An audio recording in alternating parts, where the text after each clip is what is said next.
หลายคนฝึกแนวแบบที่ตนพอใจมักเรื่องกีฬาพัฒนาวิชาเอาไว้มักแบบการค้าก็หลายเป็นนายต้องฝึกฝนตน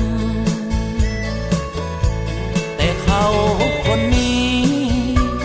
ชีวิตนี่ศิลปินเป็นคนติดดินหากินอยู่ในวงการบ่เคยสอบกงมักใหญ่เป็นอันตรพานพายกีตาร์อยู่ถึงหน้าห้านสื่อนั้นขอสงวนตนเป็นนักดนตรีชีวิตแห้งเหี่ยวสาวบ่แลเลี้ยวฮักเดียวต้องมาจากไกลเห็นคนร่ำรวยถือหวยอวดรวยกันใหญ่บ่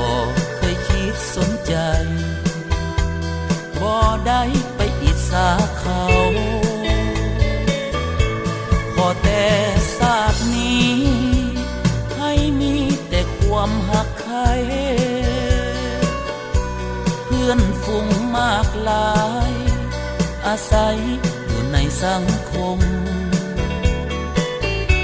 ฝากเสียงดนตรีที่มีให้ท่านชื่นชมความฝัน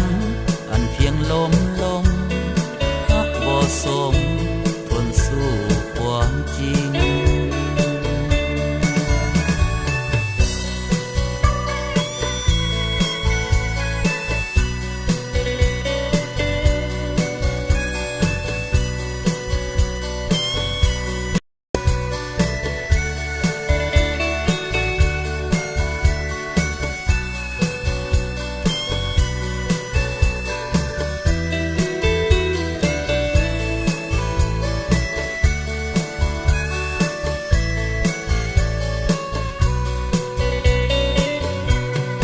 นักดนตรี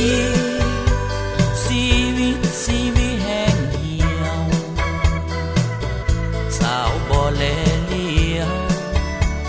ฮักเดียวต้องมาจากไกลเห็นคนร่ำรวยถือหวยอวดรวยกันใหญ่บ่เคยคิดสนใจบ่ได้ไปอิจฉาเขาขอแต่ศาสตร์นี้ให้มีแต่ความหักใคร